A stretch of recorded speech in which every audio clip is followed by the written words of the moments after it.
Hi, everyone, and welcome to the International Doulagivers Foundation. This is the World Training Day. My name is Suzanne O'Brien. Thank you so much for joining me in this training. I am going to really share with you what I've learned as a hospice nurse and oncology nurse, and I've developed a training that has worked so well for family caregivers, community volunteers, and of course, professional end-of-life doulas. So this is the global outreach. This is a training that I developed, and it has worked for people all over the world, no matter what their situation is, which is really important to understand. That a positive end of life is a human right. It should not be a privilege, and to have information and training and support should be available to everyone. So because of the feedback that we've gotten from this training, how well it's worked for people, including people who have taken this and used it years later, it just made perfect sense that we wanted to develop a way to be able to share with people everywhere in the world. So we've developed World Training Day, where we do this once a year for, again, people all over the globe.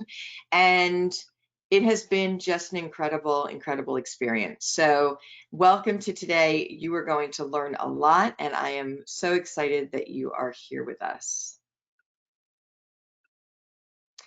This is Doulagivers World Training Day, April 20th, 2020. A lot of 20s there, so pretty exciting to have it on that date. And this is again the day that we have picked for the annual World Training Day. What we have found is, because this training is used by people all over the world, having it just in one day, if we have live events, was not enough. So we have built it out into when we do in-person trainings as well as online for this annual event, that we have done it for the whole week. Of course, the world is going through something very unique right now with the pandemic. So all of our live events all over the globe were unfortunately canceled this year, but that's okay, because we were able to put our team together and have it set up where we could do it online in twice a day, and have everyone that is in all different locations able to take the online live training, and we will answer your questions live after. So today is April 20th, 2020, and again, that is the day for World Training Day. So when we work together, miracles can happen.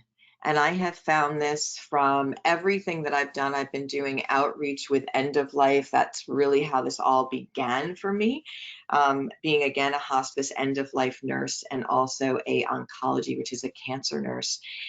From the very beginning in that space, I realized that we have so much lacking in support and education and care and holistic care for those at the end of life and our elderly in general. And I've always been out there doing free trainings and volunteer work. So it was from the very beginning that Doulagivers really started as a, again, free, this training you're getting here is that way that we started over a decade ago, free community trainings. And we continue to have that as a major part of what we do. And this again has worked so well. So when we work together, when we come together as one, in whatever capacity that means, not just in this space, but in every space, when we put down the labels, when we realize that we are so much more connected and alike than not, and that when we stop going against each other and pointing fingers at one another, when we come together, that's where the magic happens. That's where change really happens. That's where the miracles can happen. So again, with this training and being able to work with people, it has been an incredible opportunity, but I've seen miracle after miracle. So again, I want to thank you for being here. So this is a picture of last year. I went over and volunteered my time and my trainings in Thailand last year. 2019 was our first year of doing World Training Day with Doulagivers, and it was incredible. We had 26 events all over the world in 6 different countries, and I personally did about 14 trainings in Thailand.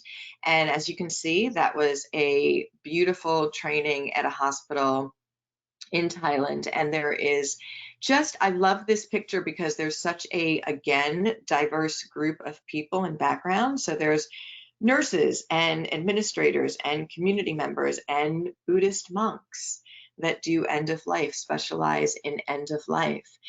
And so it has been incredibly powerful to, again, work in this space, which is just an honor, and everything that goes along with that has been such a privilege.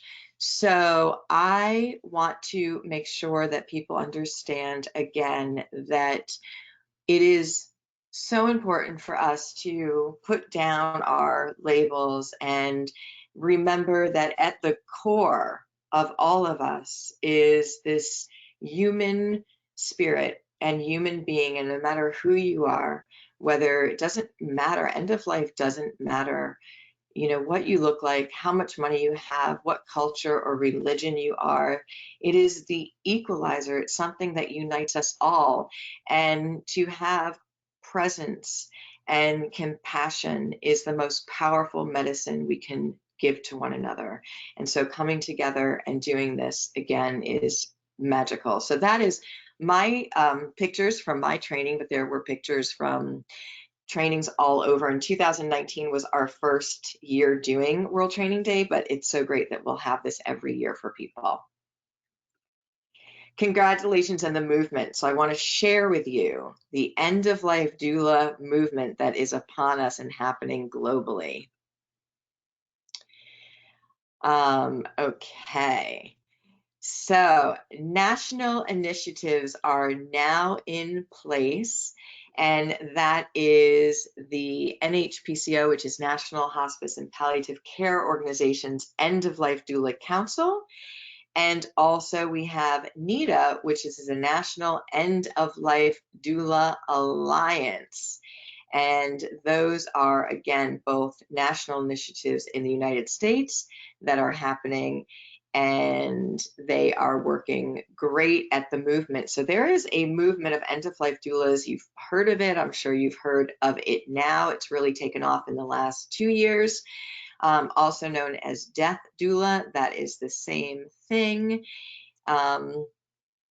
Okay, so I am going to stop for a second because I'm getting questions in the question box and people are saying that they're muted. So can somebody, can you just share with me if you can hear me?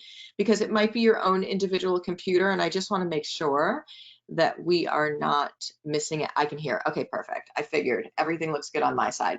If you are having any trouble with your audio, you need to go ahead and look at your own screen and there should be a little microphone and you just click on that and it should go green so that you can hear. Yes, because a few of you. So I can hear fine. Great. Thank you guys. Okay, perfect. National initiatives now in place. Again, you have your National Hospice and Palliative Care Organization, which is your nonprofit membership organization for all of the hospices within the United States. They have put together an end-of-life doula council to share the end-of-life doula role, how it benefits patients, how it benefits families, and how they work together with hospices. Then NEDA, again, is the National End-of-Life Doula Alliance, and that, okay, so Liz, I'm just sharing with you that no, you should not be seeing me, you're seeing the slides. Okay. And so, okay, some people had to leave and enter again to hear, and that is perfect. So now we will continue on. The National End of Life Doula Alliance is absolutely wonderful. I am founding members of both of those organizations. Again, I've been doing this a very long time. So I've been doing end of life education since 2008. And I am, again, founding members of both of those organizations and the former vice president of NEDA. And I absolutely adore NEDA. They also have a national badge for the End of Life Doula profession, which is very exciting. So the move is on and it's global. So of course, in the United States, we have some amazing initiatives, but this is happening on a global level. Why? Because we're not dying well for the most part all over the world. We have really westernized and medicalized end of life, and it's not going well for the majority of people. And people are dying all over the world. We have end of life. We have life all over the world. So of course that this is going to be a global movement, because it made absolute perfect sense, the end of life doula role, to help people at the end of life in a holistic manner. So why is this important? 9 out of 10 people say that they want to be cared for at home if they become terminally ill. 9 out of 10. This is what I was finding in my care as a nurse. So basically everyone would like to be cared for at home at the end of life, but people don't have the skills anymore.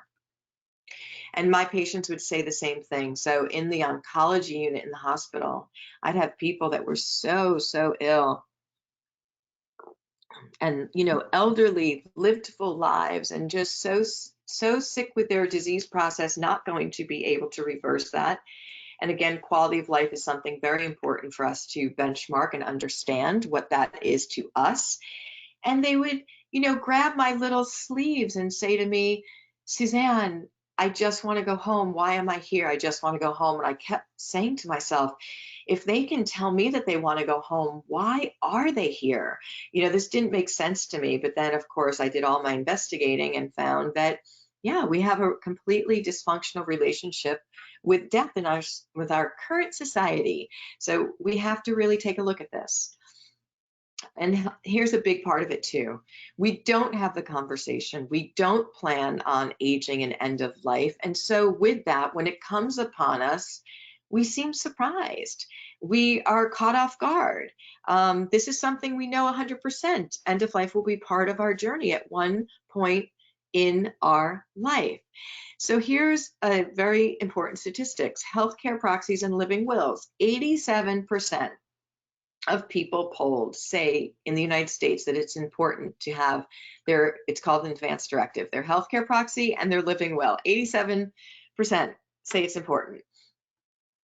23% of people actually have them done.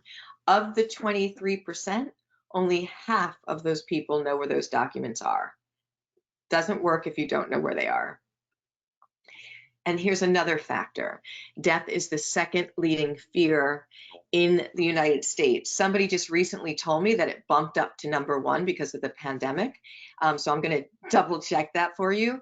But this is very serious because it's all of these factors that create the perfect storm surrounding why we are having such challenging end of lives and have such a very dysfunctional relationship with death currently in our world. So death is the second leading fear in the United States, many places as well. And #1, people always ask me what's #1. So #1 is public speaking. The #1 fear of the dying patient is that they do not want to be a burden to their family. So remember that we talked about 9 out of 10 people polled want to be cared for at home at the end of life. And hospice is an incredible, beautiful organization and model of care. But most people, because we don't talk about end of life, they don't plan on it, they don't really know what hospice does or does not do. And when people want to be in the home, and most of hospice care is done in the person's home, hospice nurse comes in, manages the care of the loved ones, but is supposed to teach the loved ones how to do that care, because she or he is in and out of the visit within an hour or two, depending. Sometimes I was there once a week if my patient was what they call stable. It doesn't work the best that it can possibly work with this model at this time, because people are coming in with no idea of how to care for their loved one.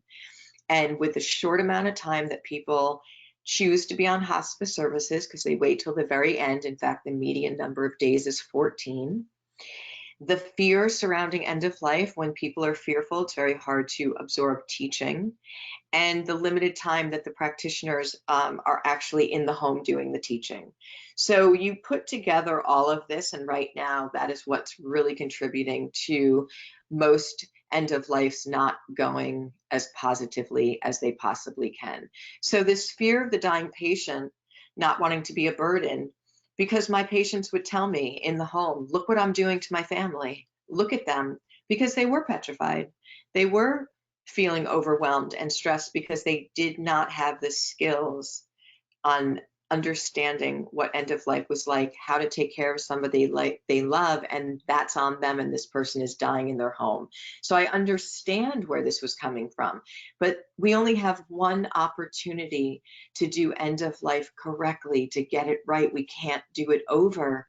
So learning these skills ahead of time made the perfect sense to me to offer this training before anyone ever needed it. That way we can explore, we can ask questions, we can share stories, and nobody's faced with imminent death right in front of them, and it worked beautifully. So again, this is why we give the Doulagivers community caregiver training wherever we can, again, hopefully ahead of time before you ever need it. It's really powerful. 78 million people are over the age of 65 in the United States. We have an elder care crisis in the United States and many other places in the world. 20% of the 78 million do not have their own children. So usually it's the adult child in a family that takes care of a dying parent. Not always, by the way. There could be families that live in geographical different locations, which prevents them from being there. There could be just family units that are broken apart that are not there. Work prohibits people from being there, many reasons, but there's a 20% that automatically do not have the option of children, adult children taking care of them. Who are going to take care of these people? This is a crisis and nobody is calling it. Well, we're calling it. So Doulagivers End of Life Doula Training is the skill of learning how to care for someone who is dying. There are different levels of end-of-life doula trainings by Doulagivers. This is the family caregiver or the community volunteer training. This is applicable for everyone. Then we do have practitioners trainings. Why do we have that? You know, when I first started out doing the community caregiver training about 10 years ago, I was met with people who would come up to me after events and say, I could do this. I could be a doula for families. And I thought, wow, okay, I need to build out a training just like birthing doulas. So we've had birthing doulas for 50 years now. Take that journey with that woman who is pregnant all the way through her pregnancy, her labor, the time of birth, after, postpartum, taking care of her and the baby. The same should be done for end of life. You should have a doula guiding that end of life process, the phases through it, the transition phase, the actively dying, the time of death, and after, with the grief and bereavement for the family. And we have that now. These are holistic models of care. In fact, doula is a Greek word that means non-medical person that gives physically, emotionally, and spiritually the support to someone else. Beautiful, simply beautiful. 100 years ago, this was a skill that was handed down generation to generation. So a grandparent, a grandmother, used to give this skill and teach it to a grandchild.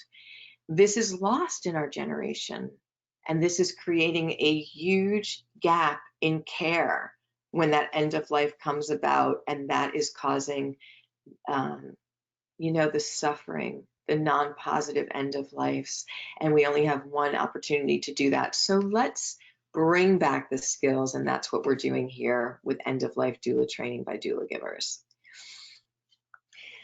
I want to share also that 100 years ago, the average age of life was 46. Now it is 80. We have made huge medical advances, and that's a good thing, and it's also something we have to remember that we've made huge medical advances in how to keep people alive, but keeping people alive and quality of life are two very different things. And quality of life is something that you decide for yourself. So there does come a time where you have to say, do I want to continue to pursue what's called aggressive treatment or surgeries if I do not have a quality of life, if I can't, maybe your cognition or your physical or both, you know, your ailments are to the point where you don't have to you a quality of life. And because we've become so far removed from end of life, from seeing it, it's developed this incredible fear associated with it, only because it's the unknown now. People don't see people age or have end of life anymore, and it's become something, don't talk about it. Our doctors aren't trained in how to have that conversation. They're only been trained in the last 100 years how to fix it, how to extend life. And this whole perfect storm has created this huge dysfunctional relationship with end of life. And does it, I'm asking you this, does it really need to be a dysfunctional relationship? My answer is absolutely not. In fact, there's so many beautiful things that you can experience in the end of life sacred space. It's an honor to be there. There is so much about life that you learn. It is absolutely, again, a beautiful space that teaches you everything about life if you pay attention and listen. There are three phases of care in end of life: the shock phase, the stabilization phase, and the transition phase. The shock phase. This is when somebody gets a terminal diagnosis. Often there's an overwhelming feeling of shock for both the patient and their loved ones. This shock can present itself in many ways, such as depression, denial, anger, and withdrawal. Mostly, I have seen it be a withdrawal, a shutdown. So what can you do as somebody who is there to support a person who is at end of life, who just got that terminal diagnosis? It is extremely helpful to remember that this person and family have just lost all control over their life. That's how they perceive the situation, and rightly so. Telling someone that they are terminally ill and that there is no reversing the process requires those around the family to be a strong, supportive presence. This is so important. So I was just talking to somebody, I'm in New York City, and I was just talking to a doctor. We were walking our dogs, doing our social distancing and having a conversation, and she, you know, was talking to me about a doctor. Actually, I'm sorry, it wasn't a doctor. Well, no, we were talking about a lot of things. She was talking about doctors, but she was also talking about, yeah, this is what she said. She was like talking about a woman that she knows that's in her 40s who has terminal cancer and is a doctor. And she said that the rest of the doctors in her office where she works, when they found out she was terminal, have been avoiding her. Have been avoiding this woman who got a terminal diagnosis because they don't know what to say, they don't know how to act, they don't know what to do, so they're literally running from her. And again, that is considered another loss to the person. So we have to have tools to know how to support somebody, and we have to show up. So please remember to be, again, a strong, supportive presence at this very moment. Why is this important? So in the very beginning of this end of life journey, it is vital to establish trust and security with a patient and their loved ones. This is the time when their world has just been turned upside down. The way to achieve this is going through being a strong, solid support. Never take over. Meet the patient and the family where they are in that process and work from that point forward. Building the trust sets the tone for your entire journey with that family. So you want to show up, you want to be there, you want to be a great listener, you want to use skills in this space, which will go over what you can do, what you can say, because this is a very complicated place for many people. So give them back control. This is a very important technique because, again, remember that they have just lost all control over their life, their physical life. They're being told they have an end of life process. So give them back control. Well, what control can they have? They have a lot. So this is the thing that we're making mistakes on. When someone gets an end of life process or diagnosis, we think that they don't have any control or any decisions that they can make. They have every decision. They have so many decisions that they can make. We have to be able to share what those are. Ask them what you can do for them. Let them direct you. Now, they might be in a place where they're physically weak, sick on, maybe on many levels, and they can't do things for themselves, but they also can have you do the things for them. Like, let's say somebody has a dog, a beloved dog, and they used to bring their dog to the dog park 3 times a week, and now they can't. And that's something that's so important to them. They can ask you to do that for them.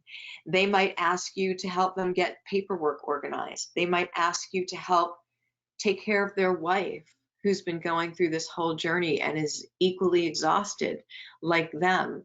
So allow them to direct you.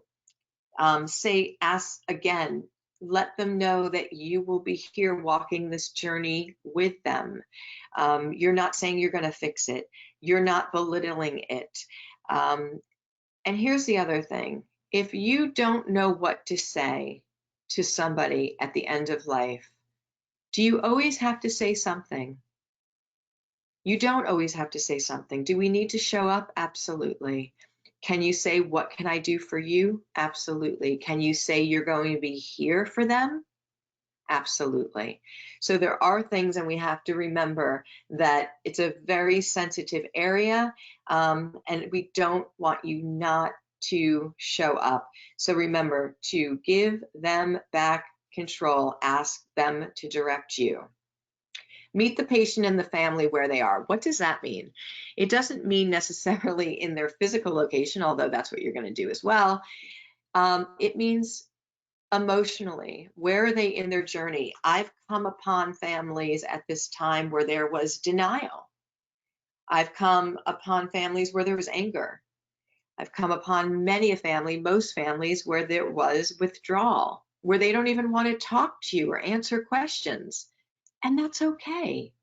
You're going to be here with them. Even you showing up and putting out your intention to be unconditionally loving, of the highest service, and saying you're going to be here for them, whatever they need, is everything.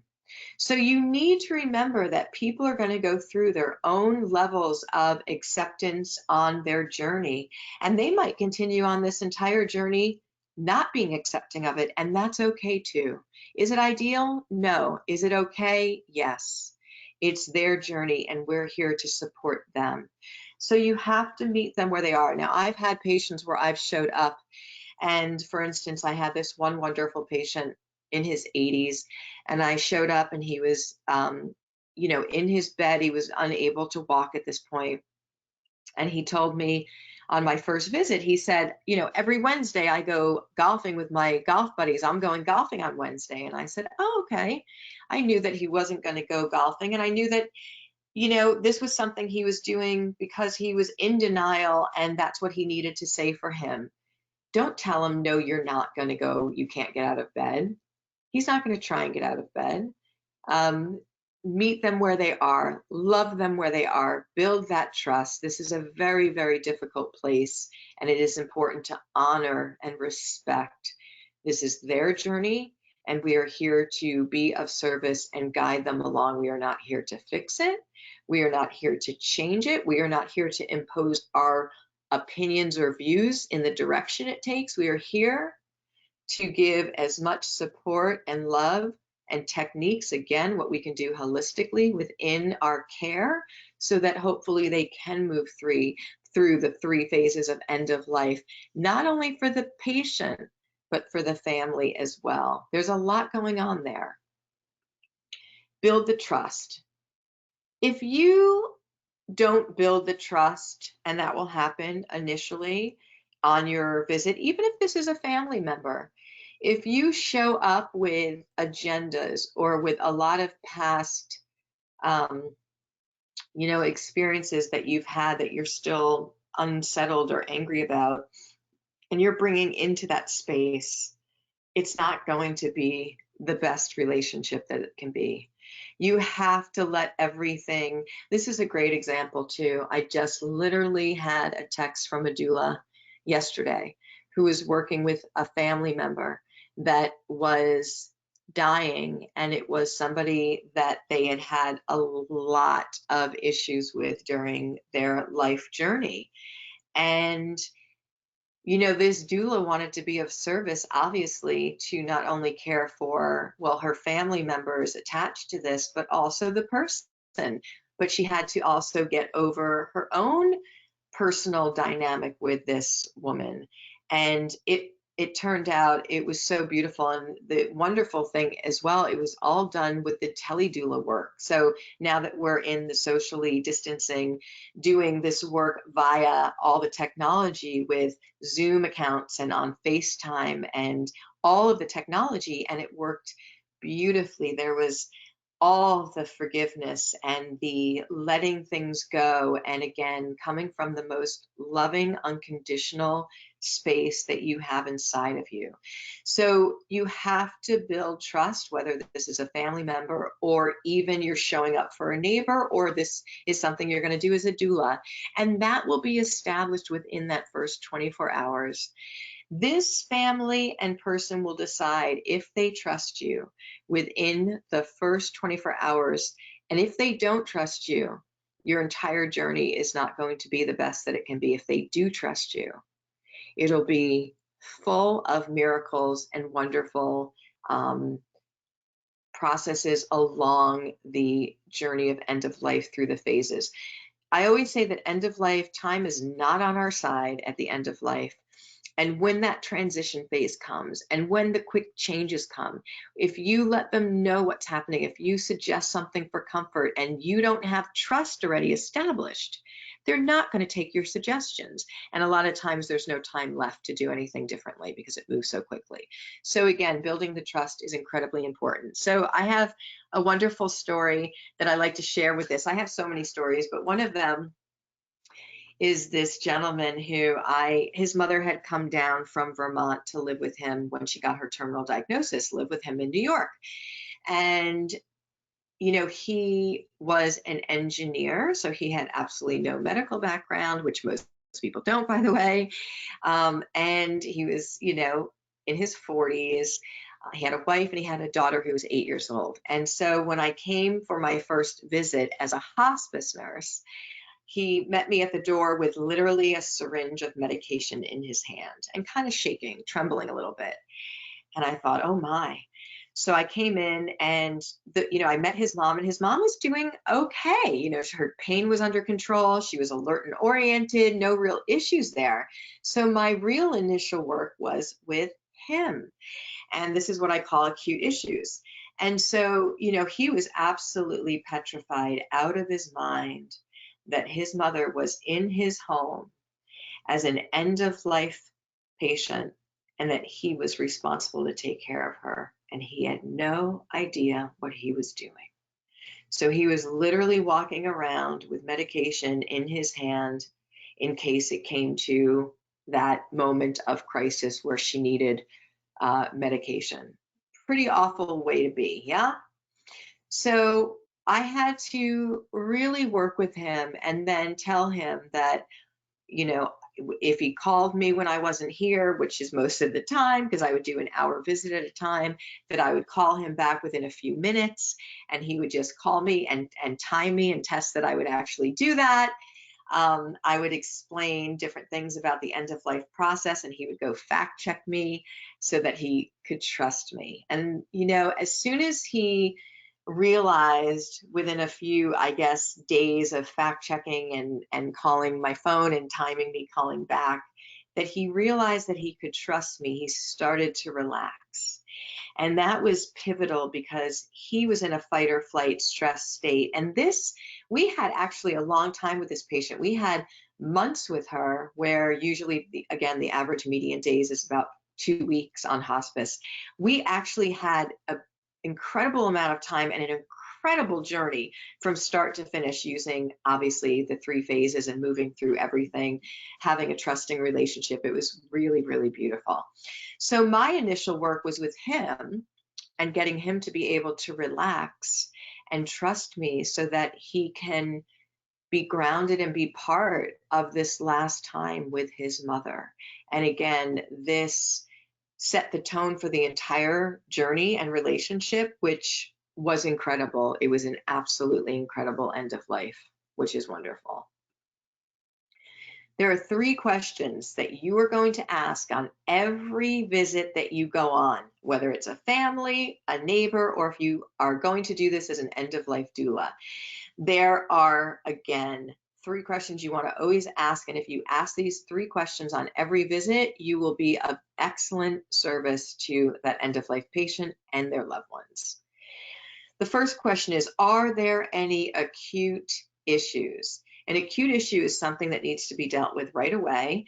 An example of that would be pain, nausea, exhaustion. And again, for me and that gentleman, it was stress. It was fear. And so an acute issue is something that you have to handle right away because it's preventing this from being a case of high quality of the day. And our goal is to have close symptom management so that people can have the highest quality every single day. And you know what? We do this so well when we are end-of-life doulas and we are present and we use our techniques and we have the close symptom management. I have had patients who've had a better 6 months of life than they've had in the last 30 years because of the high quality every single day, which is wonderful. So acute issues are things that are jumping out at you that you want to handle right away because they're interfering with the high quality or the quality of that day. And again, those are some examples: pain, nausea, exhaustion, anything again that's jumping out that needs to be handled. That could also be an emotional issue, like this man was having fear and stress. It can be, anything again that's jumping out at you that needs to be handled right away.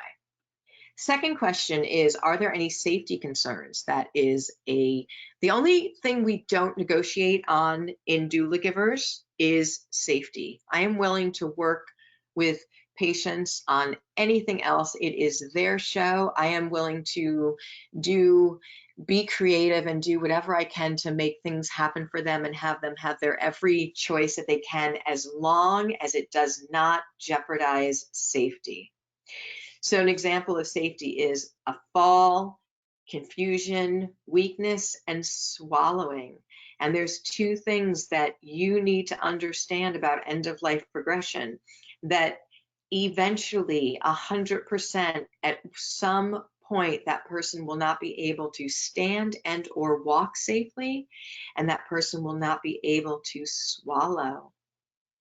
So these are things you're constantly going to be looking out for and assessing, because if you catch them early, it can prevent anything dangerous from happening, like falling and breaking something, or choking, God forbid, or having aspiration pneumonia. And then the third question is, you want to ask, what other support system do they have? So end of life requires support system, not just from one person. So there's usually a main caregiver, but this requires at least 2 people, especially at the end when people need to be moved and the transition phase, but also just the emotional toll on this. So what I try and do as a doula is coordinate as much that I can from everywhere that I can. Neighbors, family members, doulas, professional doulas, people from the community. Do they belong to a religious organization? I try and coordinate care, and there's beautiful ways that we do that so that the main caregiver can have a breath, that the main caregiver can now be the wife, not have to be tasking and doing everything for this person. This is the last opportunity they have together. We want to make this as healthy of an experience as possible. Let's talk about phase 2. So once you are past the shock phase, and how will you know that you're past the shock phase? Because things are stable. So all those acute issues, all those high levels of pain, exhaustion, nausea, maybe the house is in disarray. Now you've gotten everything into a stable place. The person's pain was addressed by the hospice nurse. You helped maybe straighten up the home. The main caregiver got some rest. It's stable. And this is an incredible phase where all of the magic will happen. So what it is, the stabilization phase is the phase where wonderful work can be done. It's hopefully a time when the patient's pain is under control and all acute issues identified in the shock phase have been addressed, leading to the highest quality of daily living for both the patient and the family. We have gotten the stabilization phase to be so incredible, where those symptoms are so closely managed that, again, that patient is having a better time now than they've had in 30 years. Why? Because our medical system is so fragmented, and when you spend time with somebody and you really get to see them, and again, holistically, and handle acute issues, their quality of life goes all the way up. And there's a real magic to the power of your presence, your true presence. When you truly see and hear somebody, it is the most powerful medicine we have to give as human beings, and that's what we do as doulas. So this is an incredibly special time to get that stabilization phase at the end of life. What can you do in this phase? So you can sit with the patient and ask open-ended questions. This is also called legacy work and doing a life review. How you would get to know anyone. So this patient might be bedbound at this point or not be able to walk, but you can ask them, how did you meet? Where did you grow up? What was your life like when you grew up? How many brothers and sisters do you have? What kind of work did you do? How did you meet your wife? And this will help lead to different places in life that validate their journey, and also places in their life that they need to spend some time on coming to acceptance and forgiveness about. So sit with the patient and ask open-ended questions. Be a great listener.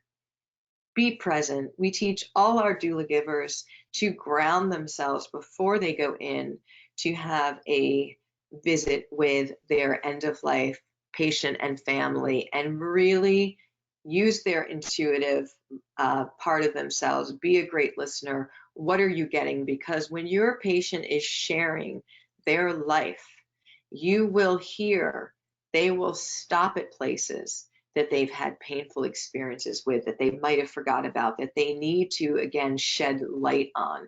And you want to note those so you can help them through those places. Look for opportunities to help the patient find peace and closure. Why is this important? So I have to tell you that patients who have had a stabilization phase and have found those places to find the forgiveness of past experiences, past regrets, their end of life has transformed. Their life has transformed. And this is the place where it will be done. And this is the window of opportunity. So when I started and said, people who get a stabilization phase, why doesn't everyone get a stabilization phase? Why wouldn't somebody get a stabilization phase? Because many people come on to hospice services in the transition phase or close to it. There might be a situation where somebody has an end of life that is very young, and they stay in a shock phase their whole entire journey.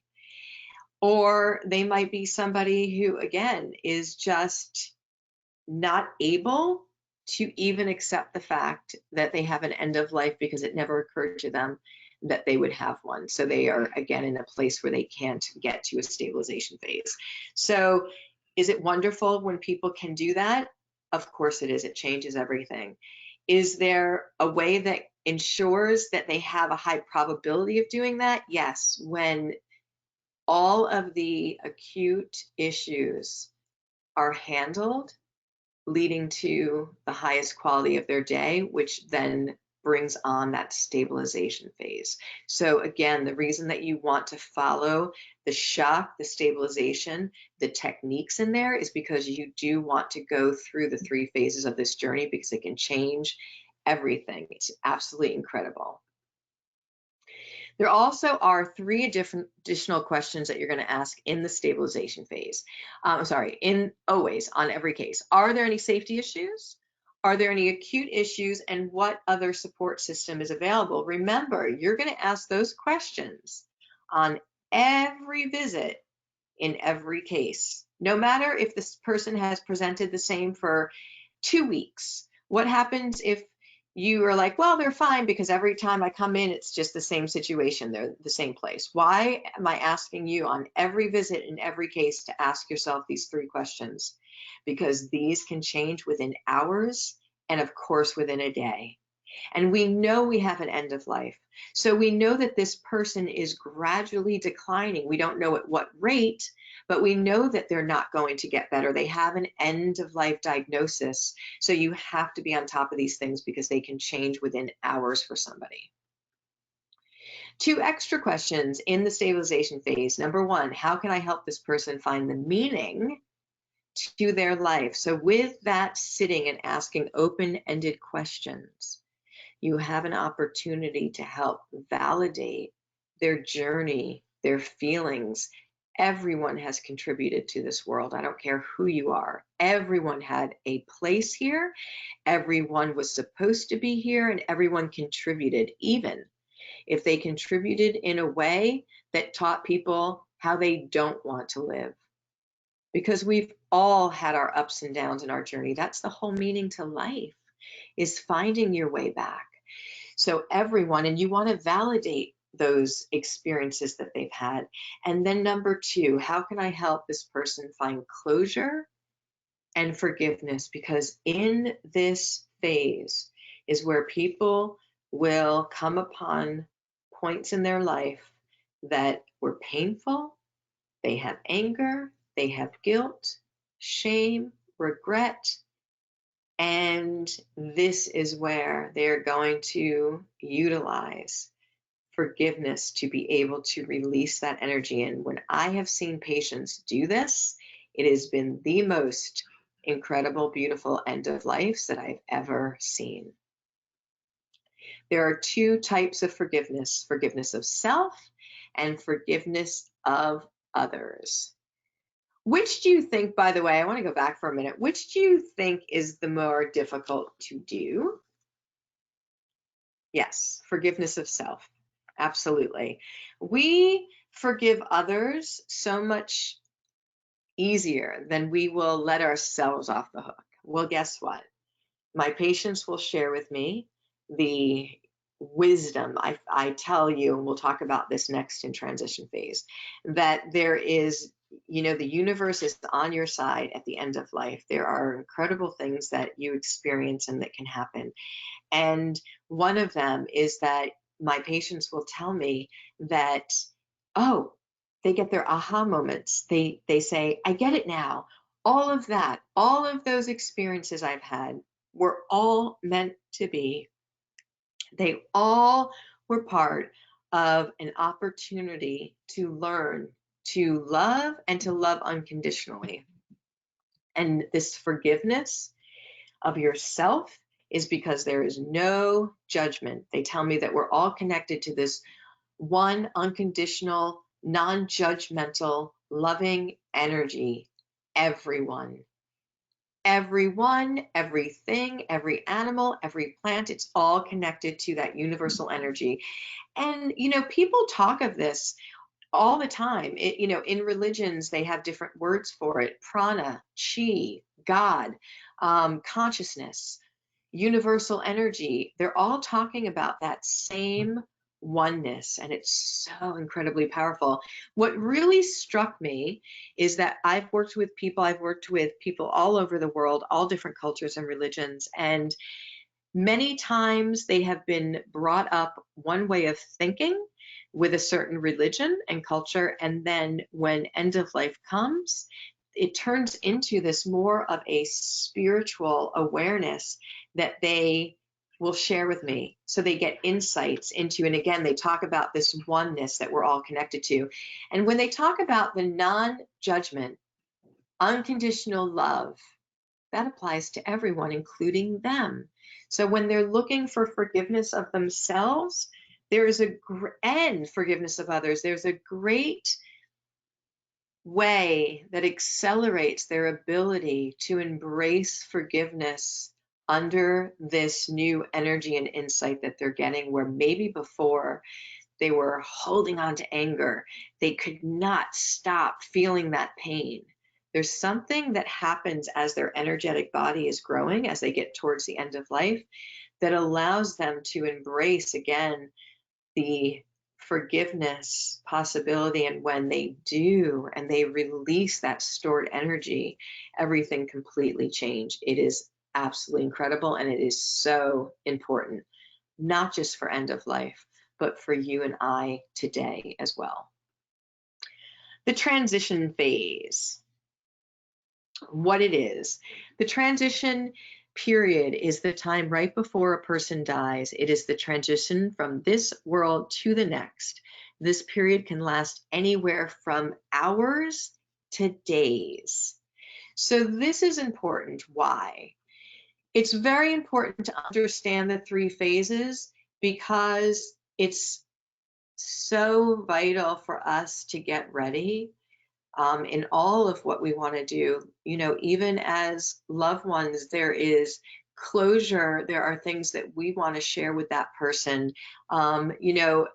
We need this. This is our opportunity, our window of opportunity as well, or at least one of them. Plus, this is the last time that we are going to be seeing this person as we know them in this body.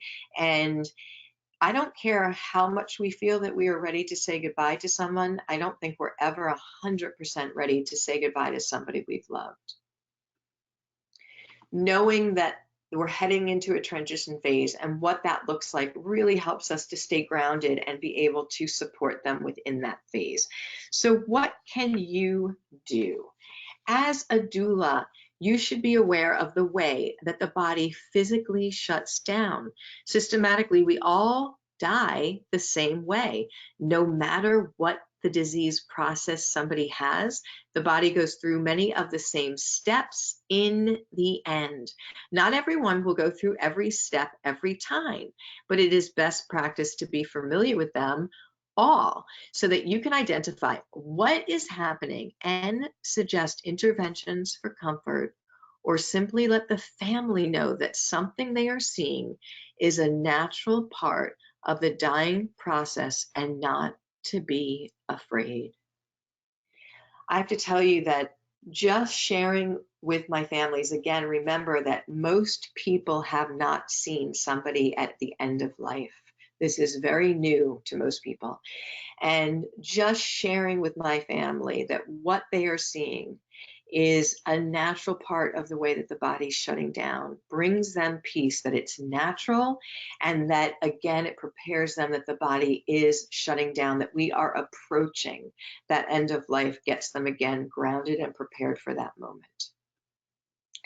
Why is this important? The transition phase may be the most stressful period of care due to the quick changes that the body goes through as it starts to shut down. It is during this phase that the patient will go into a deep sleep as the body eventually dies. There are several changes to be aware of so that you can offer suggestions for comfort, or simply reassure the family that what is happening is a natural part of the dying process. This knowledge alone can be very comforting. There have been just so many families that I've worked with that have been in a place of really petrified fear that this is happening, and it has complicated their grief a thousandfold. And they have missed an opportunity to talk with their loved one at the end of life because their fear was standing in the way. And it's not their fault. This is very scary for many people because we just, as a culture and society right now, have not lived with the gentle awareness that end of life is a natural part of life, and that knowing that our journey will one day not be the way it is today actually allows us to live with such a better perspective and gratitude for each and every day that we have. So important to be able to help families, again, teaching people ahead of time, having this conversation, but we don't want them to miss it. We don't want them to have complicated grief. And I've actually been in situations where the person has literally died and people were so checked out in the room and not present in their bodies that they weren't even aware that that person had already died. So let's talk about indications that someone's going to enter the transition phase, because this is, as a doula, this is really important for me to share with families again ahead of time.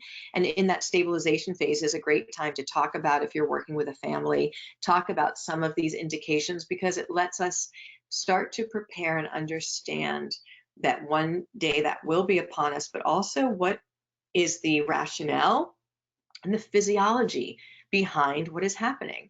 So indications that somebody is going into the transition phase. Number one, they tend to lose the desire and or ability to swallow and want to eat. So what is the first thing that comes to mind? If you have somebody who is ill and end of life and they have an illness and they start declining food, what do you think the family is going to want to do? Of course, they're going to want to feed them. They're going to want to pressure them to eat. They want them to get better. They actually say, you have to eat, you have to get stronger. At the end of life, we have to be very careful and grounded here. This is the natural way that the body starts saying, I don't need nutrients anymore for energy. I'm not using it. My body's not absorbing it. I don't want it. This is the way that animals have their end of life. They just stop eating. This is the same with families, and we have to be very careful here, because when you're guilting somebody to eat, they might have lost the ability to swallow, and you're forcing them to eat, and they could easily choke or have aspiration pneumonia, which is the food going into their lungs, which happens. The other thing is, have you ever been in a situation where you do not want food and someone's forcing you to eat? How awful you feel.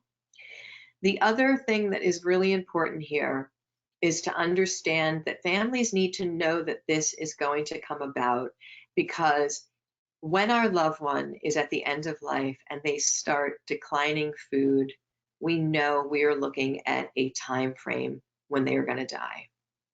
So the first thing that patients actually always ask me when I come in on a case is, how much time do I have?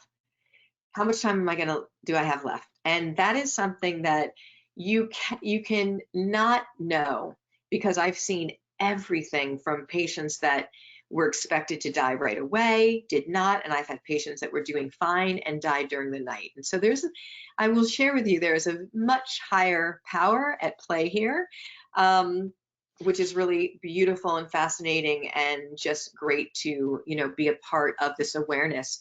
However, when the time comes when somebody completely stops eating and drinking, I can quantify a time. At that point, I can say it's going to be hours to days before you go into a deep sleep.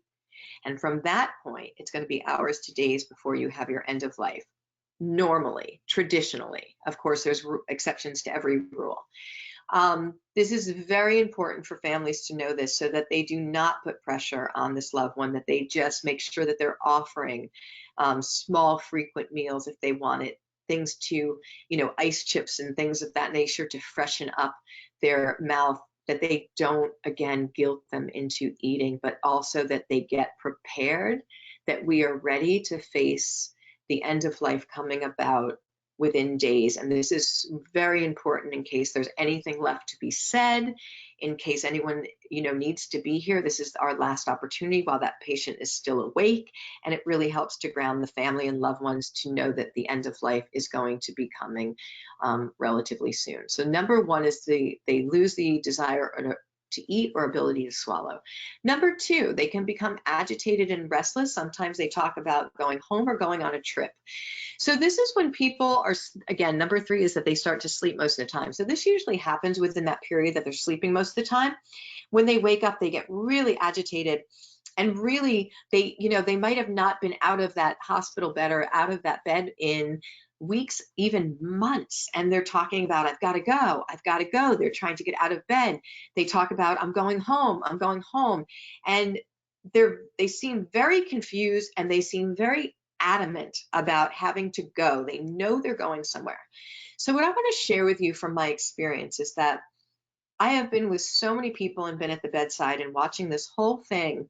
And so what I feel is happening here is that patients are sleeping most of the time.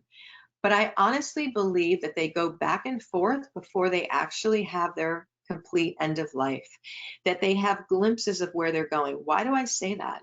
I say that because I've been sitting bedside where patients have woken up from a sleep and have had all this new information for me. I've had patients get excited about this. In fact, I'll tell you a story about one woman who, fascinating how all of this really is orchestrated from such a higher energetic place. So this woman came into the hospital when I was oncology nurse, and she was 46 years old. And she came in with complications from her chemotherapy, had made her bones brittle. She had gallbladder cancer, and she had broken her hip. So she came into the hospital with a broken hip, not end of life. She was, just there because, again, she was on chemotherapy, and she was having that issue. She came in on a Friday, and I was working at the time. I was doing the 3 long shifts, Friday, Saturday, Sunday. And I, built the trust with her, became very close. They were petrified. It was her and her sister. And this was, this was an intense thing she was going through, but it got worse. So on Saturday, at the end of my shift on Saturday, I remember helping this woman from the bedside commode back to her bed with just a turn and pivot, a simple step. And she was short of breath. And that was not something that she had presented with before. And it was very unusual. And I said, Maureen, I said, do you want to put on oxygen? And she said, no. She just sat, we just both sat there and kind of took this in for a minute. And I was thinking, what is going on? And she said, no, I'm okay. But that was something red flag, not normal. Well, it turns out that night that she had been short of breath, and they did some testing. It turns out that she had had a blood clot go to her lung. This is not a good thing. On Sunday when I came in, the nurse gave me a report and told me about this, that they had found a blood clot. And she told me that the first thing Maureen had said when she heard that she had a blood clot was that she said, Suzanne is going to be really mad about this. And I smile because, number one, I was. But number two, what that did was it told me that Maureen knew how much I loved her already, and how I was there to, just give her everything, and her sister everything that I had to be of support in this journey. But that Sunday, I came into work, and of course she was short of breath. And Sundays in the hospital, the hospital crew is on a, fragmented kind of schedule. Doctors come in at different times. You don't have all the ancillary staffing that is buzzing around the hospital like normal. Well, the doctor came in later that afternoon. We had been on contact on the phone and getting orders throughout the day, but she came in and she said, what is going on? What happened? And I, told her what is happening. And I had a habit of walking in the hospital room with the doctors because I wanted to hear exactly what they said to patients. So I understood what they were telling patients, and again, what patients were understanding of what the doctor told them, because remember the fear factor surrounding all of the things that happened. So I walked through the door with the doctor, and the minute that we walked through the door of that hospital room, Maureen said to the doctor, I just want to thank you for everything you've done for me. And I remember turning to look at the doctor, and tears were rolling down the doctor's face. In essence, Maureen was telling the doctor that she was going to die. Now, we didn't even come to that conclusion at that point. And I remember going out to the nurse's station, and the doctor was just saying, what can we do? We have to do something. We have to do something. And there was nothing that you can do. This woman was going under extensive chemotherapy. She had very low blood count. She had very low clotting factors. She had a clot, and the only thing to do with a blood clot is try and put more blood thinners in her, she would have bled out. It was just an awful situation. But here's what I want you to know about transition phase. That night, there was a lot that we had. And again, when I tell you time is not on your side at end of life, it's not. That night, she had a 12-year-old, one son who was 12 years old.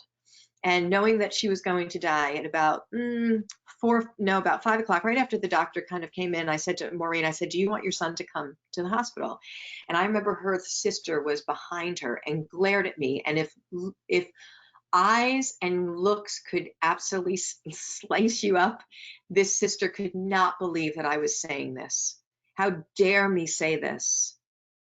And there was a reason why I said it, because this is it. This is our last opportunity. And that young boy only knew that his mother went into the hospital because she broke a bone.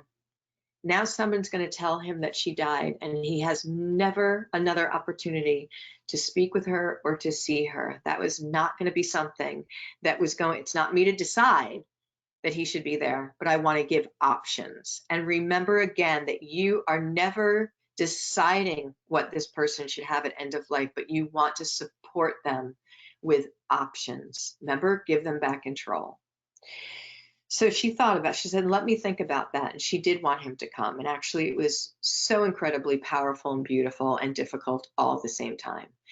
They told me at about 11 o'clock that night that Maureen woke up from a sleep and told the nurse, she said, get my sister. I'm transitioning, with all the excitement of an 8-year-old child that you would tell was going to Disney World. Her sister was in the nurse's lounge, and she brought her in, and she said, her sister came in the room and she said, I'm transitioning, with all the excitement of somebody who was told they're going to go to Disney World. So for me, what did Maureen see, and what did she know from that sleep nap wherever she went? And I've had so many patients do similar things.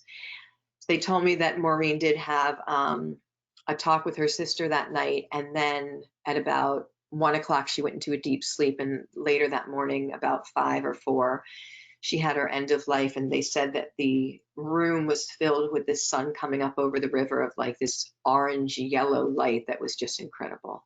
So that's really beautiful. So I do believe that they go back and forth before they make their final departure. And this makes sense with the adamancy about they know they need to go somewhere. So what I do to help this agitation is I always use medications as a nurse, or recommend them last. I've had really good success with asking somebody, what can I do to help you? Well, I have to go. I'm going on a trip. Well, let me help you. Do you need to pack a bag? Let me put what do you want in there? Pack the bag, put the bag right next to the bed, and then they tend to relax and go back into just a relaxed sleep. They're in between both worlds, and it can get a little confusing, and they know they have to go somewhere. So you help them. Know that when they talk of this going home, and this is so beautiful, there's a big home that they talk about for all of us. And I've had this with people all over the world talk about going home. And a lot of times people are at home, so their family will say, Mom, you are home, you are home. They're not talking about a physical home. They're talking about a big, beautiful home. So you want to, again, go with that. Don't have family fight them on things. Just say, what can I do to help you get ready? And again, packing a bag has worked for so many of the patients. So that's what I would recommend to try. If somebody is really agitated and you can't get them to calm down, you always have a hospice that you can call 24/7. Absolutely utilize them. They talk about being visited by loved ones who have passed already, or even angelic figures. So for me, most of the time they talk about loved ones who have died before them, seeing family members. And if you have not had the privilege of being with somebody who has had this experience, you're never going to be the same when you do, because when that person has been visited by somebody who's died that they haven't seen in 30 years, if they were afraid of dying before that, it completely is gone. And they're almost excited. It has a whole new energy about it, and it is incredible. And not only is it incredible for the patient, it is incredible for the family that's experiencing this as well. Because when they see their loved one who's dying at such peace and serenity, and they will share with you who they see, what if they're getting any messages. But there are some people that will have this experience and not feel comfortable sharing because they don't want you to think that they are crazy or whatnot. But you, most of them will, but you will know the change when they have it, and it is incredible. And not everyone always has this, but again, the more that people trust you and the more that they are in a good place within their phases of end of life, that this seems to be very much what happens, and it's incredible. They become incontinent, which means that they don't have control over their bowel or bladder at the end, and so this can be something of dignity. You want to make this not a big thing. There's lots of beautiful ways that you can easily change somebody, and hospice also has great suggestions for doing that as well. Confusions or hallucinations, again, I don't feel that that is accurate. That's something that's written in all the literature, so I really wanted to add that in there, but I do believe that they are seeing exactly what they are seeing. I don't believe that it's a hallucination or confusion. I believe that they're going back and forth, which can lead to that confusion, agitation. When they're seeing loved ones that have died before them or angelic figures, they are absolutely, who are we to judge and say that they're not seeing what they're seeing? Just because we can't. So absolutely, I would not say that they're anything of a hallucination. It's the truth. And surge of energy. So this is something that does not happen for every patient, but when it does, boy, is it something. So this is a phenomenon that happens where the person will be sleeping most of the time and actually seem like they're very close to end of life, and all of a sudden they wake up. They wake up and usually they ask for something to eat or drink right away. But they are clear as a bell. Sometimes they are more clear here than they have been in 20 years. So what do you think families think when this happens? Oh, it's a miracle. They're better. All of the praying, it worked. That's not what's happening. So you want to make sure that you understand that this is a gift. It's a window of opportunity for families to have that final exchange, to say what they want to say. And I had a woman who taught me this on the job as a hospice nurse.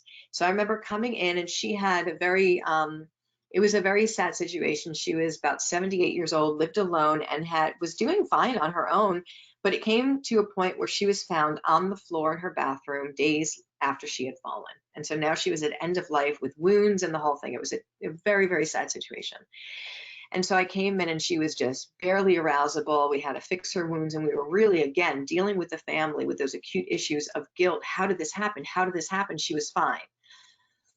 The second day that I came in there, I remember looking at the adult grandson, who was about 22 years old, with his head down on the couch. And I came into the room and I turned immediately to him and was talking to him and said, "How are you doing?" And I heard somebody say, "Who are you?" And I turned around and this woman was looking at me, sitting up, clear as a bell. And I said, "I'm a nurse and I'm here to see how you're doing." And and I turned to him and he said, "I know, she's been like that since last night." And I said, "What happened?" He said, "She woke up and all of a sudden she asked for Bailey's Irish cream and pizza." And I said, "What did you do?" And they go, "We gave it to her." And I said, "Good." And so I asked my seasoned hospice nurses, what do you make of this? And they said, "Oh, that's something that's called a surge of energy." And they explained to me that this is a phenomenon that can happen. And it usually can last for, 6 to 12 hours, depending. And the person's as clear as a bell. And this is, again, a gift and a window of opportunity for anything left that needs to be said to have those exchanges. It is something that I don't tell my families to look for ahead of time, because if they're looking for that and expecting it and that person dies and doesn't have one, because a lot of people do not get this, but if it does appear, I tell them what it is and that this is their window of opportunity to use it to their best of their ability, and that it's a gift. And it really is incredible to see. Giving loved ones permission to go. So when somebody is in that sleep state in their transition phase and they're hanging on and they're hanging on and they're hanging on, I often look for, what are they waiting for? Are they waiting for someone to come? Are they waiting for an issue to be resolved? Are they waiting for you to leave the bedside? Now, this seems counterintuitive, right? Everyone says, well, I need to be there. I need to be at the bedside to see my mom at the end of life till her last breath.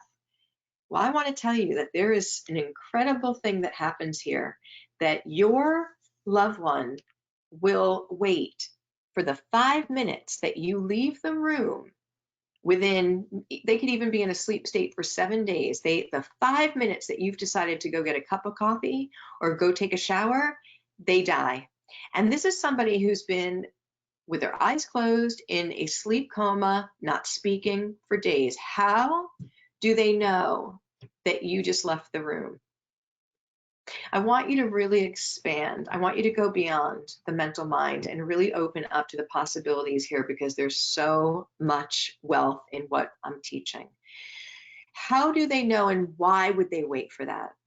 So I'm told that they do not want this to be the last memory you have about them, that this would be too hard, that if they took their last breath with you sitting there, that it would be so ingrained in your memory and that you're not doing well with this end of life, or that you have a lot of pain associated with it, that you're already having a hard time, that they don't want to add to that by taking their last breath while you are there, because you will only have that ingrained in your memory of them forever. So they wait for you to leave. It's a gift. So most of the families that I've worked with that don't know about this, if we haven't gotten there, will say, I can't believe I missed it. And of course, they're riddled with guilt that they weren't there, and we have to explain it. So I love to share this ahead of time. Not only do I share it ahead of time with families, but if somebody's hanging on, I actually guide and instruct families to possibly spend time outside of the room. Tell your mom, you can go, Mom. I love you. Go be with Dad. We're all going to be okay here. You can go now. I've had people say those phrases and watch their person stop breathing like within seconds because they heard you. So it'll happen any which way. If you're meant to be there, that's great. But if they don't want you and it's too much, leave the room. Let them have some privacy. Spend a little time out and see what you get. I had one family text me, this was in the wintertime, and they said, my grandpa, has been dying for weeks now in hospice and in a coma, and he won't die. She said, do you think that, he's having pain? And I asked her all the ways to assess for pain. Is he moaning or grimacing or anything like that? She said, no, he seems fine. I said, okay. She said, we're all here. We're all in the room. We've been here and he won't go. I said, oh. I said, have you thought about that he won't die because you all are sitting there?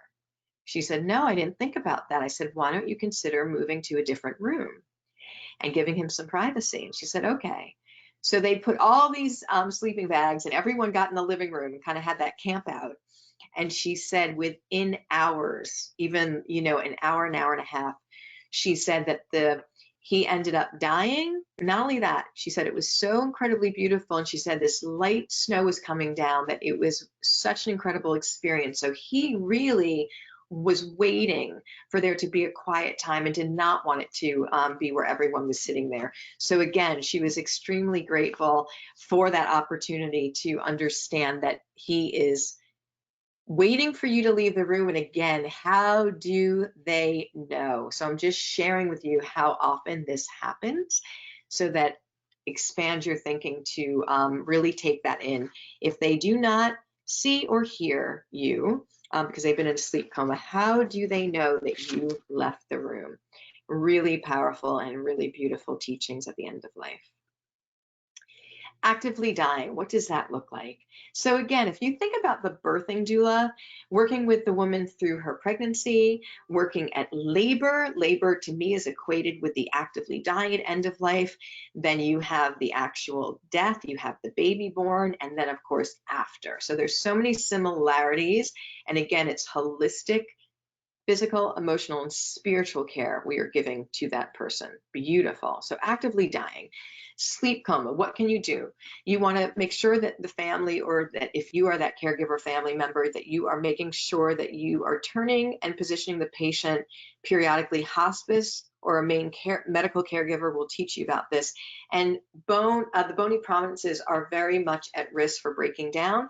So you want to have pillows and pad them. And I also use something called barrier cream as an extra layer of skin protectant, so that skin doesn't break down. There's going to be breathing changes. You're going to have all kinds of changes. You can have rapid breathing. You can have agonal breathing. You can have shallow breathing. And so one of the things about rapid breathing, all different breathings, is that, and I love this, there was a wonderful Jamaican caregiver who was telling a family member of when their mother was dying and breathing rapidly. She said she is working real hard trying to get where she's going. And when she died and the breathing stopped, she said she got there. And she said, the caregiver told me, the daughter said that that was such a beautiful metaphor and way, and gave her so much comfort. So as your dying loved one is having these breathing changes, remember they're working really hard at getting where they're going. And when they get there, the breathing will cease and they've arrived.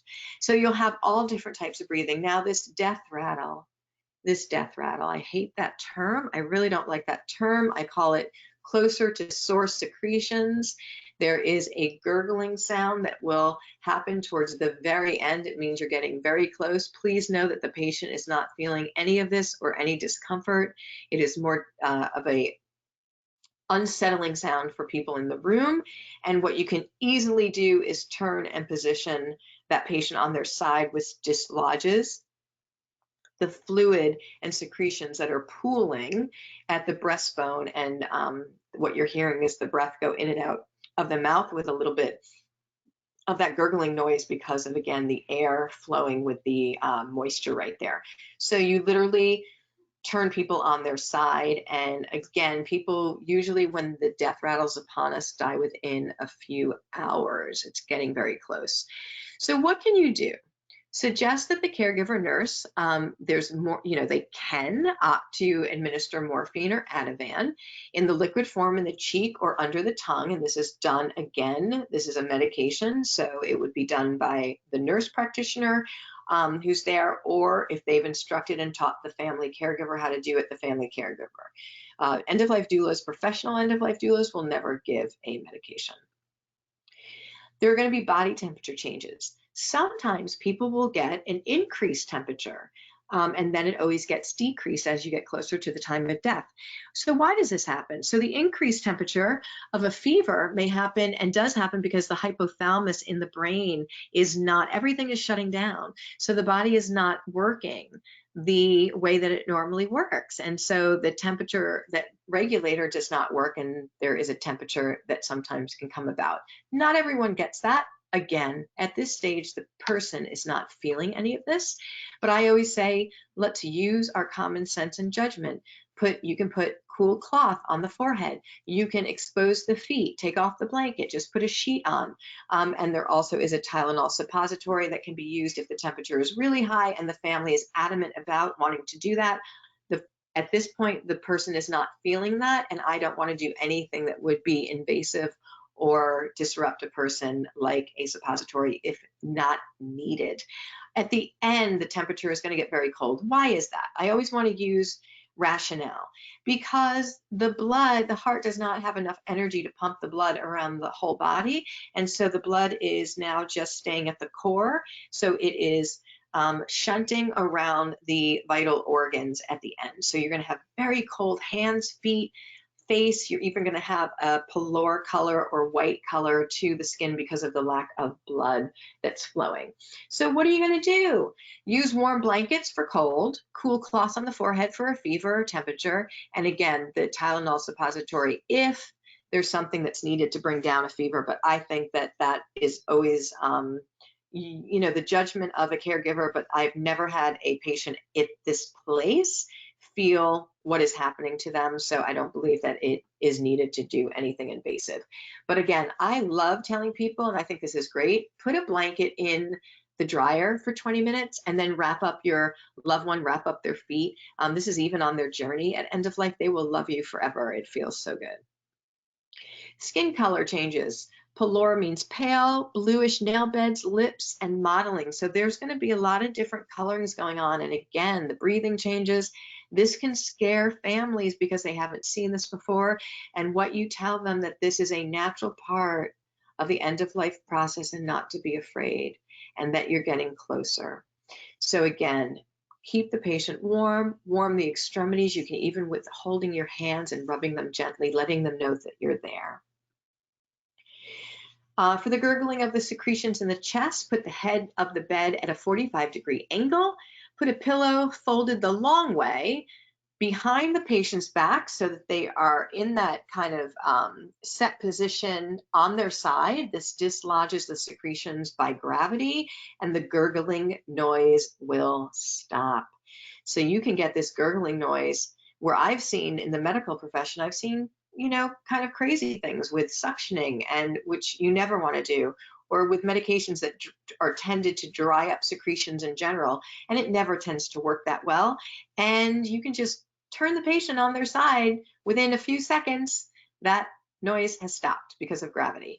And if it builds up again, you can put the patient on their other side. Usually somebody has died within that time period. And setting a sacred space. End of life used to be revered as a sacred part of the life's journey, and we need to bring back that awareness again. So when somebody is going into their sacred vigil period, I always want to again honor that space and suggest to families to have that set up as a sacred space. So what can you suggest to do that? Soft background music, that's wonderful. That tends to, again, the vibration of that tends to lower stress in the environment. Dim lighting of candles, the battery operated candles. Don't put any open flames. That for, again, safety is the only thing we don't negotiate on. But there's amazing candles. You can get everything on Amazon.com that create this beautiful atmosphere of, again, a calm environment. Aromatherapy, if appropriate, lavender or what the person desires. Again, I try and give back decision making to the patient on everything they want. What pictures do they want? Who do they want to be here? What kind of music do they want playing? I mean, if it's appropriate that you can have this conversation with the patient, we want it to be their choices. If it's the family, then of course we want to talk to them about that as well. So again, remember, there are so many choices that the patient has. You just have to offer them. Gentle touch. It is the most comforting feeling for the dying patient to know that somebody is taking care of them and holding the trusted space. I tell people, first of all, warm up your hands. If you have cold hands before you touch somebody, I tend to have cold hands, warm heart. But tell them when they're in that sleep state that you're in the room when you come in there. Talk to them. If you're going to do anything, if you're going to be moving them, tell them what you're going to do before you're going to be doing that. Let them know they can hear you. Talk softly. Hearing is the last of the senses to go. The person can hear you. Talk to them. Encourage family to talk to them. You know, I also have families sit with loved ones, take time by themselves, sitting with loved ones, you know, for 15, 30 minutes at a time, because people will not say what they want to say in front of a room full of people. And even in this deep sleep coma, the person can hear you. So I encourage people to sit alone and have that time individually with them and keep this environment a very calm, sacred serene place. Whereas when the patient was awake, there might have been, again, a centrally located room where everyone was a part of because the patient wanted to be a part, surrounded by everybody. Now this environment should be kept as that sacred, quiet place where everyone can congregate in a back den and come in one by one, or when they come into that place that they respectfully are quiet and handle it in the right way. So again, hearing's the last of the senses to go. The person can hear you, talk to them, encourage family to talk to them. And pets. Allow pets to be present and snuggle or lay next to their loved one. They bring incredible comfort to that patient. They also are part of this loss. So you want to, again, bring them in as one of the very important members in this experience.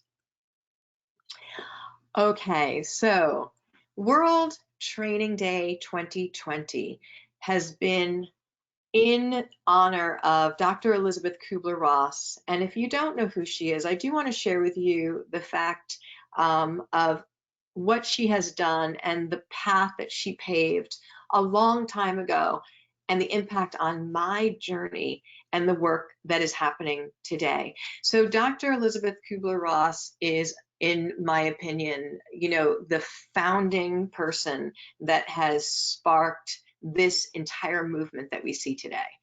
She is a trained psychiatrist that was working with end-of-life patients. And when she worked with end-of-life patients, she realized things.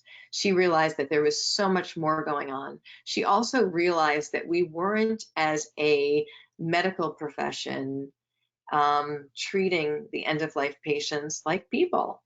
And we needed to do so much better. So she went out and started teaching about stages of end of life. And many of you maybe know the 5 stages of grief, one of her great works. But this is her 50th anniversary on Death and Dying. And it, again, is such an honor to be dedicating World Training Day to her.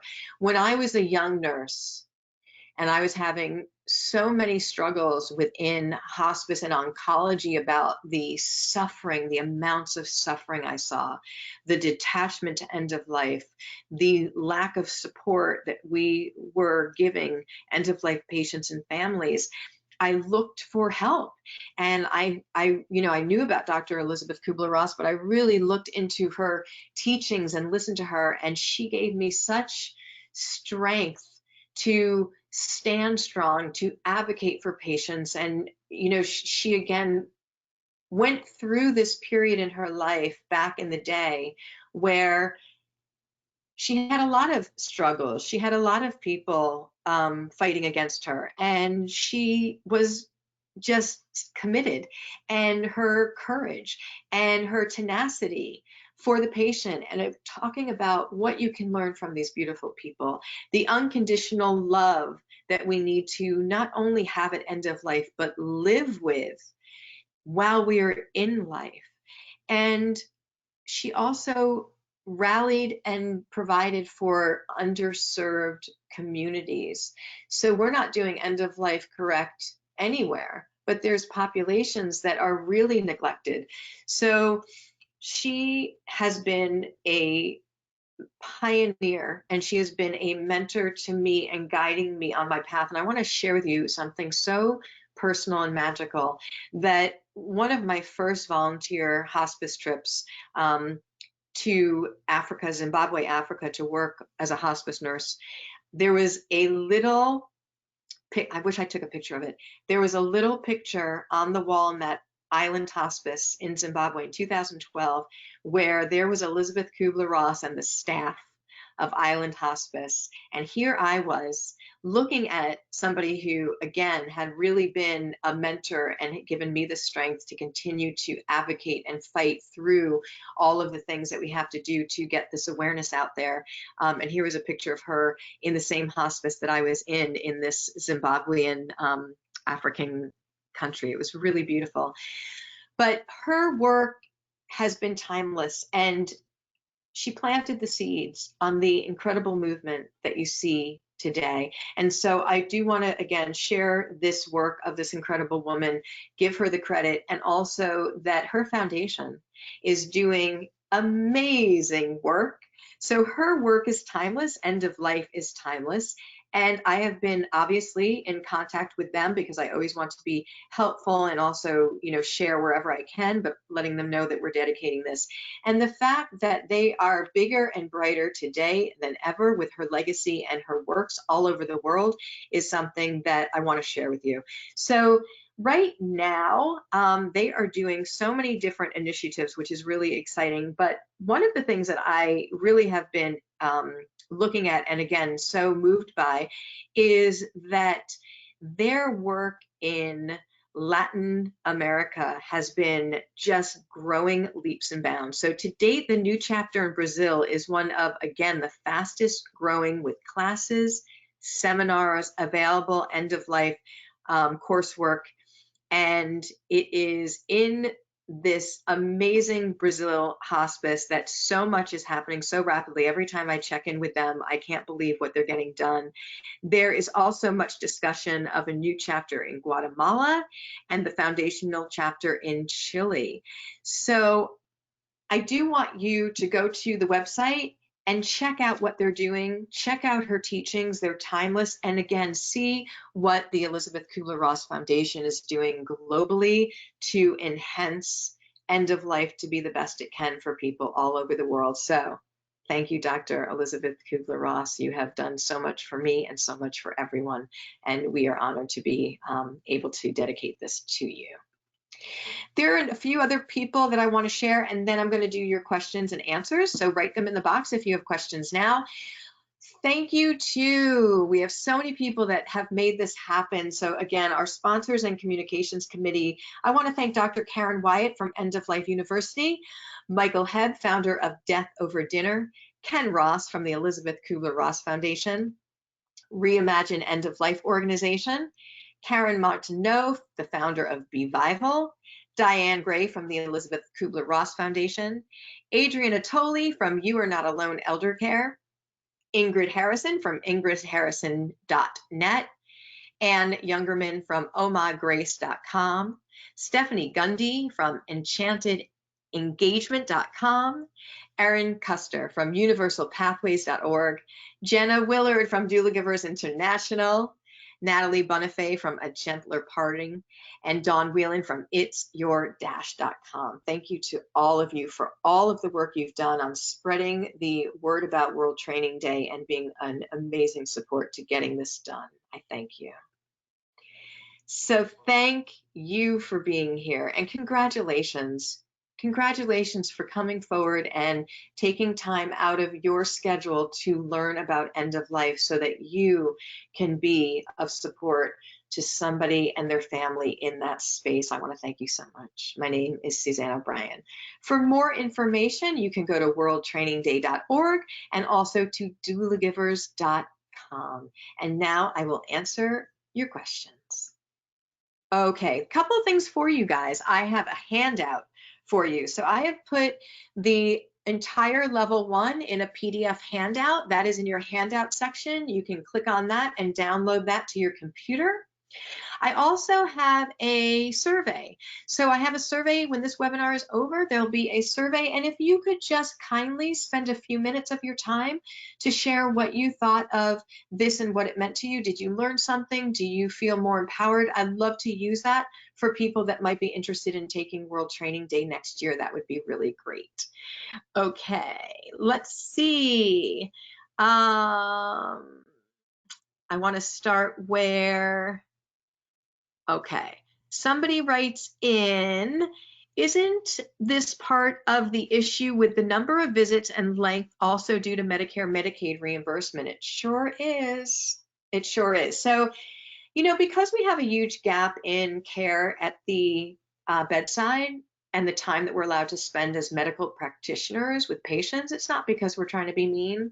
It's not because somebody doesn't want to do that. We all want to do it. We all know it's needed. It's because it's dictated from the reimbursement structure at the very top.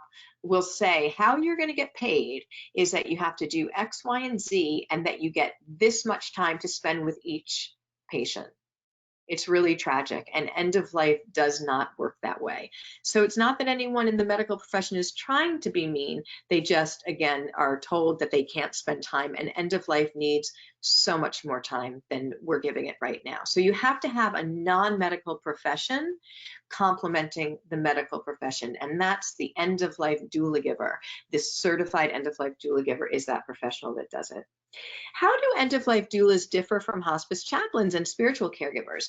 Great question, Jamie. So they differ because they do physical, emotional, and spiritual support. So you're not incorrect that they have a similarity to them for sure, but they also have the physical part. They also have the emotional component. They are trained heavily in disease process and physiology. So remember when we talked about the highest quality of the day? The key here, the key of this journey is the highest quality of the day and preventing and anticipating what you can expect at the end of life. And the only way to know that is to know the physiology of end of life, the nuances of how it works, and also the disease processes. So again, in Doulagivers, End of Life Doula for Practitioners, we teach the top 10 end of life diseases. So you know what you can use for comfort and nuances of any change. Doulas are the eyes and ears to the hospice team. So let's just say I come in, I ask my 3 questions, and there's a change in presentation with my patient. My patient seems like they're declining food, and I ask them, are they having any trouble swallowing? And they kind of say no, but they're not really answering me. I alert the hospice team to know that there has been a change, because for them to come back and do a reassessment and put things in place for safety can be everything to that family. Let's say that patient, again, I'm asking every day acute issues, and all of a sudden I come in on my 6th day and they seem like they're in a lot of pain. The hospice nurse might not know that until her visit 5 days from now, if nobody tells her. So I am the eyes and ears for hospice, because we know that we have end of life and we know things are going to change. To be trained in all of that physiology allows you to pick up the subtle nuances of changes, and that leads to the highest comfort every day, because we can put care plans in place and change them and update them. So great question. We do wear a chaplain spiritual hat. Okay, let's see what else. I am childless, and that is not an option for me. I don't even want to think about it. So thank you for sharing that. And what I want to do with the work that we do as doula givers is create a way to train communities to have volunteers for people who don't have children, so that you have resource of support there. Because there's so many people that don't have this option of family being there. So we are going to, again, that's why I give free community volunteer caregiving training, so that you can then pay it forward and stand up for someone in your community like yourself, so that you don't have to be fearful, because you shouldn't be. You should have the best end of life supported, and you will. So you just let us know where you're located, and we will help connect you with those resources and get you all set up. So thank you for that. Do not worry, we are doing our best to make sure that that's not an issue. How do doulas work with hospice services? So doulas work as that non-medical professional, filling in, again, the amount of time that families and patients have said that they would like that hospice can't be there because of that reimbursement structure. So think of the hospice nurse as that manager, and think of the doula as the eyes and ears, spending a lot of time and seeing nuances of changes for that patient and family, and then again letting the hospice team know what's happening, so that they are at the minute knowing that there's a change and can come back, reassess, or change the care plan to allow for the highest level of comfort. The best way that things work today in modern medicine, because we are so fragmented and we have a terrible medical system, and I'm sorry that I'm saying it that way, but we do. It's all about, it's terrible. It's all about documentation. It's all about reimbursement. It is next to nothing about the patient, next to nothing about the actual patient and care.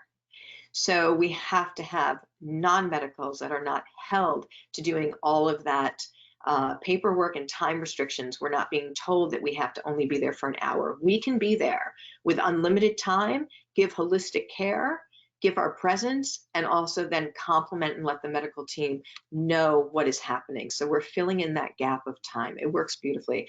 That's why the NHPCO, the National Hospice and Palliative Care Organization, put together an End of Life Doula Council a couple of years ago to actually teach hospices how they work with that end of life doula professional and the benefits. Would you please define holistically? Sure. Holistic means whole. So it's so fascinating because again, from a medical trained position, we are treating our patients in one dimension, physical. So they come in with a physical symptom. We treat the physical symptom usually with a medication or a procedure or something, and that's it. But it's so much more than that. You are emotional, physical, and spiritual beings in who you are in your core. And not only that, but I've studied this extensively. And your emotional body of energy and state of who you are creates physical ailments. So if you come in to a doctor, let's just say it's not somebody end of life. If you come into a doctor and you're having pain, do you realize that that pain has a very strong possibility of being the result of you having maybe emotional trauma, having high levels of stress, being in an unhappy marriage, whatever it may be. And if that doesn't get addressed on top of everything, you're not ever going to get to the root cause of who you are. Now, at end of life, I will tell you this right now, that the emotional component of end of life and the pain that's associated with that can be the most difficult and what's presenting with the most physical pain at the end of life from an emotional component. An example of that is I had a woman who was in the hospital in oncology, dying with cancer all over, and she was just screaming in pain. And everyone was beside themselves. And she was just, I'm in so much pain, I'm in so much pain. And they were giving her so much pain medicine. And she was still whining and crying and the whole thing. It was awful to watch. It was terrible. And one time I walked in that room and she was at peace with her eyes closed at the bed. And she said to me, I'm going home. And I said to her, and there's no place like home. So remember what we talked about. She had gotten that back and forth, and she realized, she got a glimpse of where she was going. Her emotional trauma stopped and her physical pain stopped. So for you, it's very important when someone's having pain to know that it is possibly, especially again at end of life, can be coming from past regrets, unforgiveness, all of that. And there's so much important work to be done in those three phases that makes a lot of sense. Beautiful. Okay, acute question. One, is this strictly from the doula's observation, as was in the example of the son story? As a question to the family, often there is denial. It was, I'm telling the story from my perspective, but there were a lot of intimate conversations that I had with the son. So I'm not going to, really share all of that with you, but it's not just from my perspective. There is, warranted reasons. And again, you have to get under the hood of the car, because he was a wreck from day one when I walked in there, and there were reasons from his past why he was so frightened now. And so we needed to get there. I needed to build that trust, but also that was a great understanding that his past experiences were shaping his fear of what was happening now. So it was a combination of everything, but again, mostly from my experience with him. What is your feeling on death cafes? Love them. So I'm going to tell you a funny story. So my father reads the New York Times from cover to cover at 5 a.m. This is what he does every day. One of the smartest men, right? So I remember on a Sunday driving my car up to see my folks, and he's out on the porch and he says to me, about the death cafes? Because he loves to one-up me, because this is when, and so of course it was on the front cover of the New York Times that Sunday, and I didn't know about them. Nobody knew about them. So I immediately started one. So I was one of the first people in the United States as well to start these. And of course, what do you think people do? They go, Death Cafe, what the heck is that? But there's such a great meaning behind it. We are so death phobic that they wanted to start something that just had a wonderful place to have great conversation. Anything you wanted to do about relating to death, it didn't matter what your opinion was, everyone's invited, and you have, cake and coffee, so you're nourishing your soul at the same time that you're talking about something that's so uncomfortable, and everyone's views are respected. So I've been doing these. I did them in Boston. Millerton, New York was one of the first. I have some great pictures from that. Now I do them in New York City, but because of the pandemic, we've gotten obviously canceled in our physical ones. And I'll tell you, I have people that are in their 20 years old all the way to 80 something years old. They are amazing. What I've done immediately when the pandemic and the social isolation hit, I put the death cafes online, and I call them life cafes because they are open to everyone. And I thought Death Cafe I want to invite everyone to be part of a community support. And I thought a lot of people saying it was a death cafe right now when people are dying and we are facing this was a little too much in their face. So it's really the same as a death cafe because you're talking about death, you're talking about life. And they happen every Wednesday and Friday on Zoom, free global community. We have amazing meetings. So I'm inviting all of you to take part in that. They are called a life cafe. It's the same premise as a death cafe, and I absolutely love death cafes. Thank you. Excellent information. You are so welcome. You mentioned 4 levels of training, but I only got 2: family, caregiver, community volunteer, and practitioner. Can you clarify? So we have in our certified trainings by Doulagivers, we have a elder care doula training for people who will work with elderly that are not necessarily at end of life, but need good holistic care. And we have Doulagiver care consultants, people who help with doing the aging well plans. So not just they do advanced directives and all the paperwork, but they do a whole bunch more as far as we don't necessarily know what our situation will be as we age. And I don't think that people honestly have any realistic idea of how expensive it is to age. And because we're living so very long, we don't know physically where we're going to be, cognitively are we going to have problems, or both.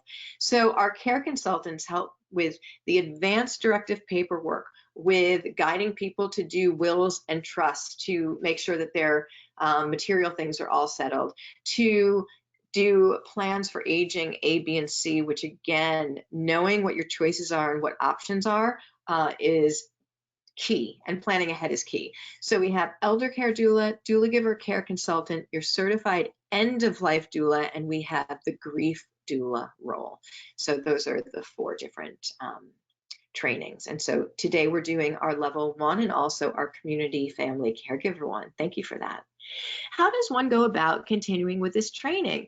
Oh, thank you, Gail. So we have a new live online semester starting on May 5th. And so what I do is take 1 module a week and I teach it, and then we do a live Q&A after each class.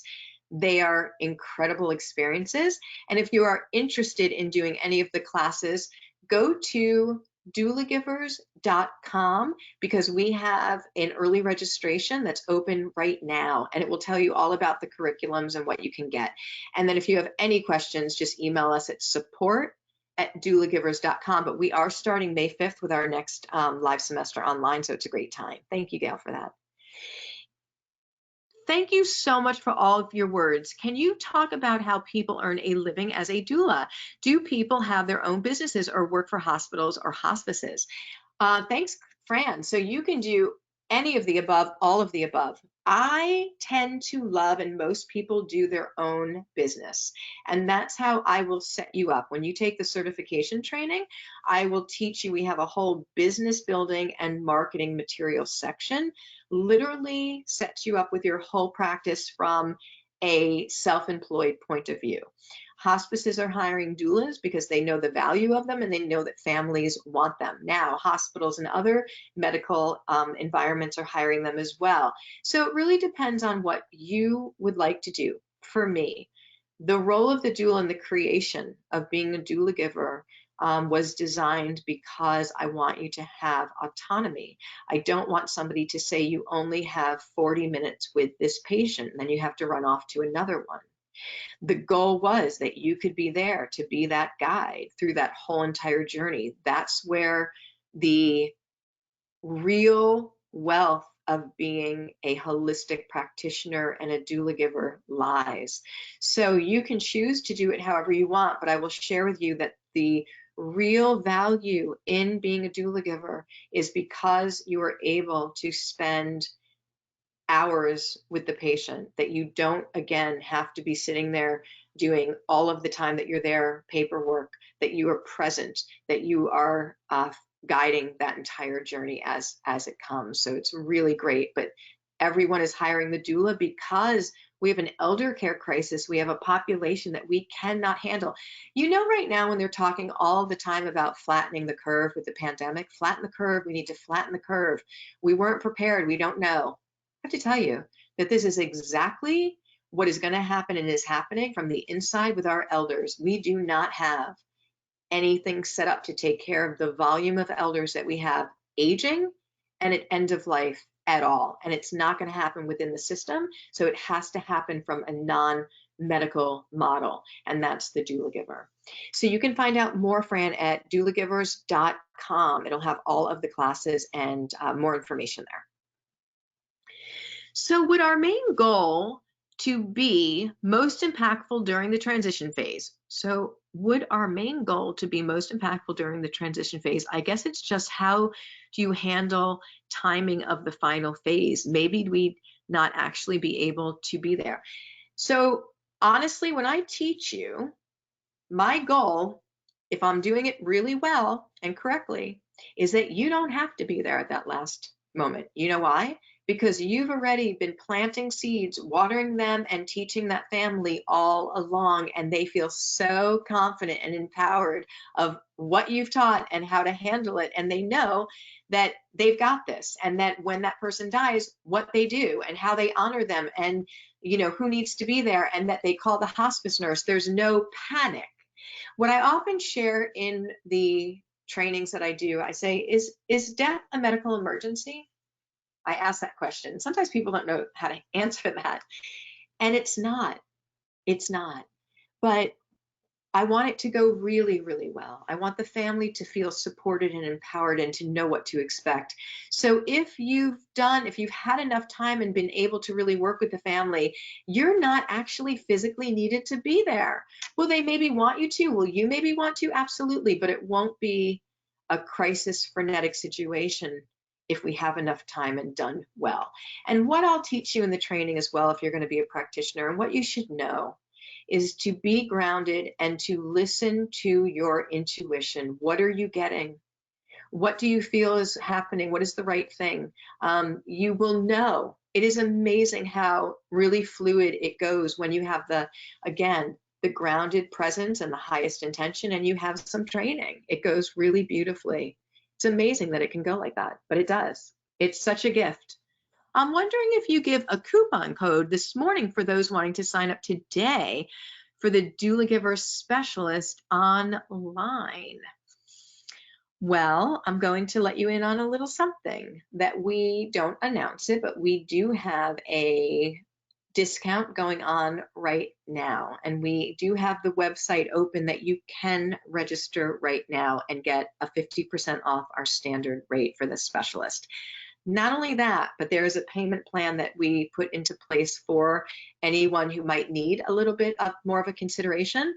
So that is ending soon. If you go to doulagivers.com, you can sign up with that discount right now. Thanks, Melinda, and I'll see you in class. That's amazing. I love that. I've been a hospice volunteer for 7 years. Thank you. For a for-profit company, which entails a lot of paperwork. Can we be volunteer doula givers without all the paperwork?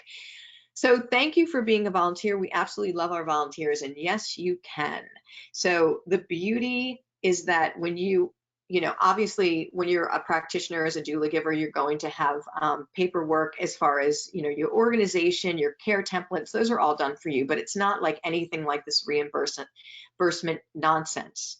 And I have to say it's nonsense. As a medical practitioner, I was documenting the same things over and over and over in different places, and not being with the patient, it made no sense. So Liz, you can absolutely volunteer as a doula, and you do not have to do tons of paperwork at all. So thank you for doing that. Greetings from South Africa. Greetings. Thank you for being here on World Training Day. I love that. I'm interested in knowing two things.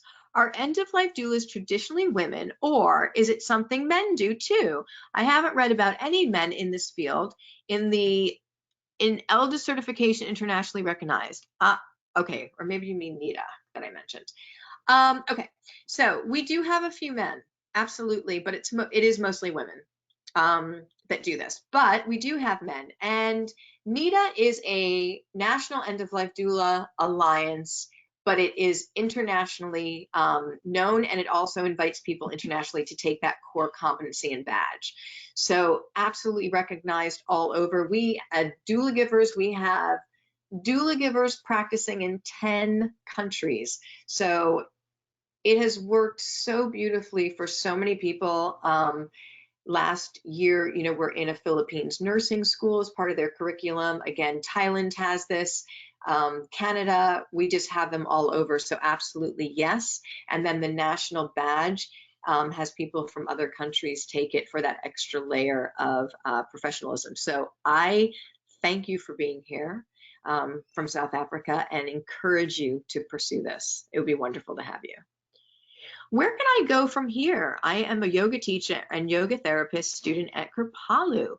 Money is an issue, self-employed, trying to get back to work. I would like to add this to my heartfelt mission. Is there a way that a hospital might pay for a training, a proposal I can offer them in return of being able to work for them? You'd have to, so thank you, that's so beautiful. You'd have to talk to individually the hospitals and see what they have and what available and what their paperwork would be that, you know, they would need from knowing about the training, which most of our information is on the website. But you'd have to, I guess, go to those individual entities and say, I'm willing to volunteer or work for you in exchange, and see if they have a program like that.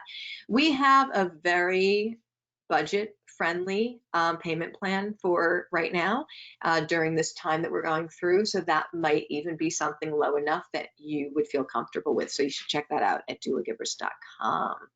Thank you very much. You are so welcome. Ontario, Canada, in the country is where I live. Thank you. Yay, Canada. Thank you for being here. World Training Day. Are doulas insured? How are they reimbursed? Doulas are insured. So when you go through your certification training, we share with you all of the business and marketing materials, and we give you the insurance company. It's very reasonable and it's wonderful. And then how are you reimbursed? It is a self-paid service, just like all companion company care, and we will teach you how to price your hourly rate and your packages. It's all turnkey for the business and marketing section of your training.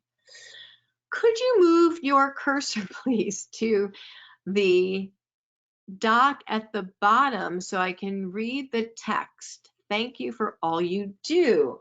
You are welcome. Oh, okay. So there are subtitles going on, and I'm sorry if my cursor was in there, and so I just moved it, and I hope that helps you.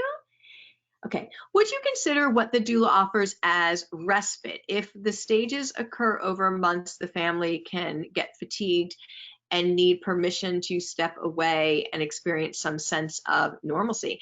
That time away may be the most valuable thing we can offer. We do that even when it's not for long periods. We give respite all the time, especially in that shock phase. I usually give respite right away to the main caregiver. So that is one of the things we do. Doulagivers do lots of things. So again, that acute issue of exhaustion, you're going to give respite, but that's only one of the things that you offer, and you offer it throughout. Even if you have a person on for a couple of days, you're going to give respite care. You're going to get that person to step away and recharge their batteries, even if it's just going outside or taking a nap. Great question.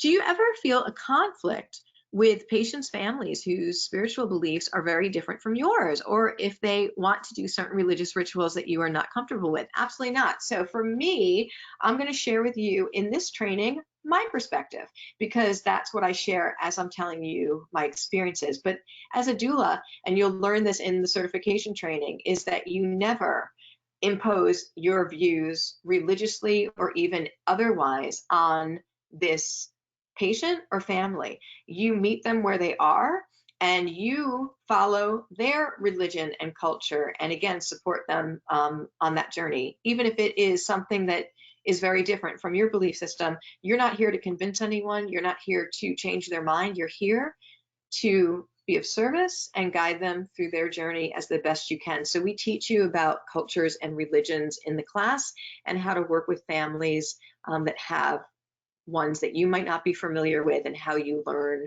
about them to be of the highest assistance. Good question. How do you handle issues of confidentiality since you aren't bound by HIPAA? Well, you're not bound by HIPAA, but we practice HIPAA, so we will teach you again about those guidelines and best practices in your training, because it's just good practice and common sense. And so, yes, we're not bound to it, but we do follow that policy, and that's why I didn't go into depth with last names or any too many, intricate stories, because of just, just respectful of ethically of how we do our work. Who hires a doula? Is it a contract for the term needed, hourly rate, etc.? So it's usually the adult children that will hire that doula for their parent. And yes, there are agreements that you have signed, you have pay scales, and you have an hourly rate, but then you're going to be taught packages. So packages of 10 hours, 20 hours, 50 hours, where it's a set fee and that the people can pay all at once, and then you're not always worrying about payment with each visit. So we teach you all that in the business section.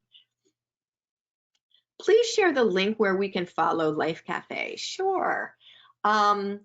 Yes. So I don't want to, I'll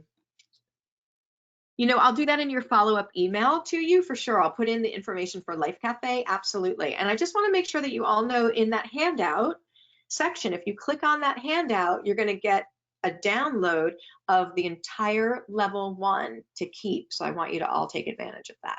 And I'll put the link for the Life Cafe. It's so much fun. You're going to love it, in the follow-up email for you.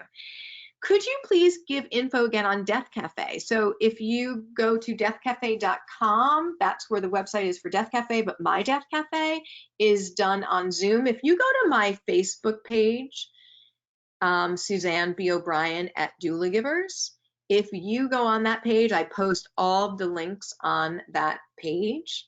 And you like the page, and then it will give you notifications when I'm putting something up, or when I do a live, which I usually pop on there live and tell you we have a live event going on. So it's a great thing to do. So that Facebook page is very active, and it will give you all the links and tell you when we're having events. But I'll also put a link in the follow-up email. But the Facebook page I'm on every day, and that's a great way to be reminded that it's coming up as well. To be fully present with unlimited hours, do you find you work with only one client at a time? So it depends. Every time that you start a new case, I tell you to find a backup doula, we teach you how to network. You're networking.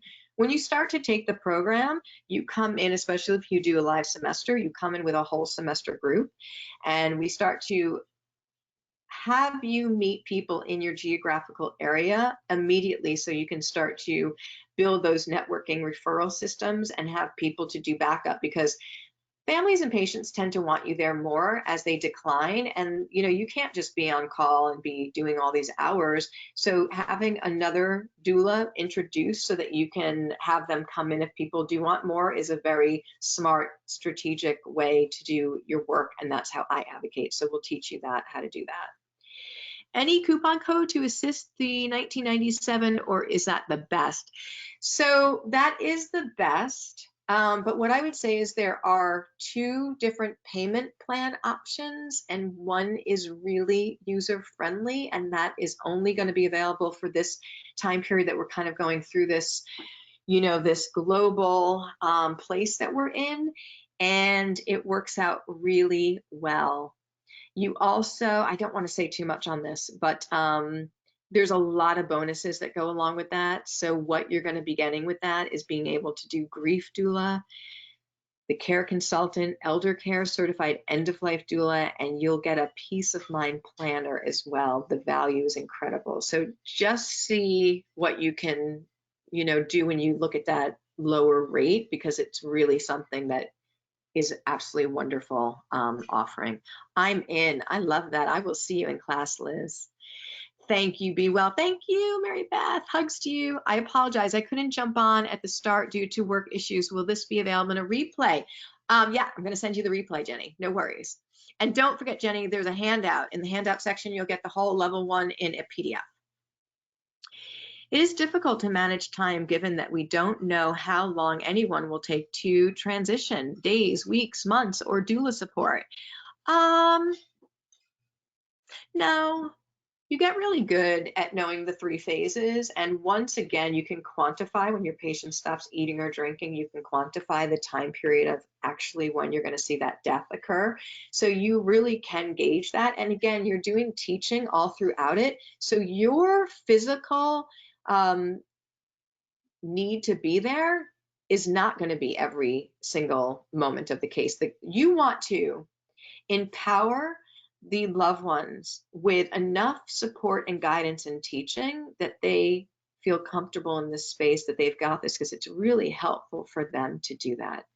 Do we always call them patients? I'm calling them patients for our conversation right now because I want to differentiate between family members and the person that's ill. But if, of course, when you're working with a family, you're going to call Mr. Miller, Mr. Miller. He's not a patient, he's a person. So for the clarity of what we do here, I do call them that because they are the person that's ill, and it just makes it a little bit clearer as we're doing the webinar training. So you guys have been absolutely wonderful. We're stopping at 11:11. That's incredible. I love that. That's a little numerological, magical time. Thank you so very much for being part of Doulagivers World Training Day 2020. Please get your handout. I will absolutely send you the replay in this. If you're interested in any of the trainings, go to doulagivers.com. It has those special reduced rates right now for early registration. One more question came in. Thank you for providing the Doulagivers World Training Day training program. Keep spreading the word. Thank you so much, you guys. And also, please take a few minutes at the end and do a couple of sentences about what you felt so that people can know the value of taking this. So when we share it next year, that they know what you thought of it. Would be really, really helpful to us. And love to you all. And thank you so much for being here, Africa, Canada, United States, and each and every one of you for spending your time with me today. Big hug to you. Love you guys, and I will see you in class. Thanks, guys.